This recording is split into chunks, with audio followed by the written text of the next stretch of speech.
Kobbie Mainoo received the ball from Bruno Fernandes and set off midway inside the opposition half at Old Trafford. We were less than 2 minutes into Manchester United's win over Brentford on Monday night, and Mainoo was about to come up with something special. He shrugged off the challenge of Mikkel Damsgaard and kept his balance as the Dane fell to the floor. Next up was Nathan Collins, turned inside out with a little body swerve in the penalty box.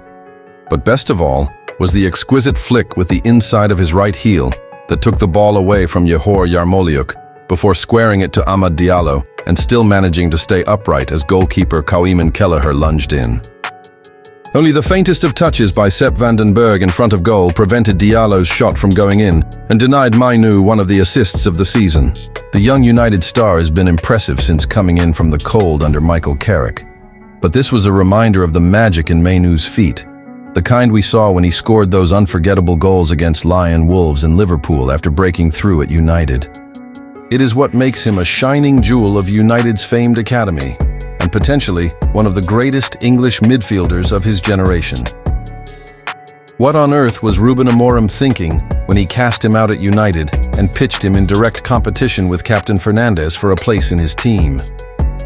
The news that Mainoo has finally signed a new long-term contract at United will be cause for celebration and no little relief around Old Trafford, bringing to a close a 2-year saga that could have ended so differently.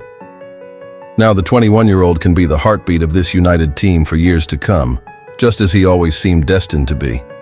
But that came under serious threat from Amorim as Mainoo lost his place and lost his way at United to such an extent that he twice asked to leave the club on loan and would have considered going for good if it came to that. He would have gladly joined his former United teammates Scott McTominay and Rasmus Højlund at Napoli, who were waiting for any sign of encouragement from United to make their move. Letting Mainoo leave would have been a massive own goal by United.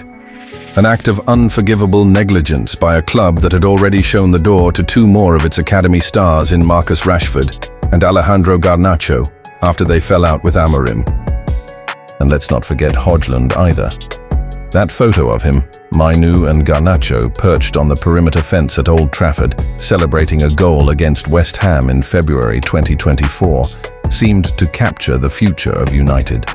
So too did the images of the 3 of them dancing on the Wembley turf several months later. Mainoo in his beanie hat after scoring United's 2nd goal in the FA Cup final over Manchester City. What a criminal waste it would have been to see all 3 young players leave within little more than a year.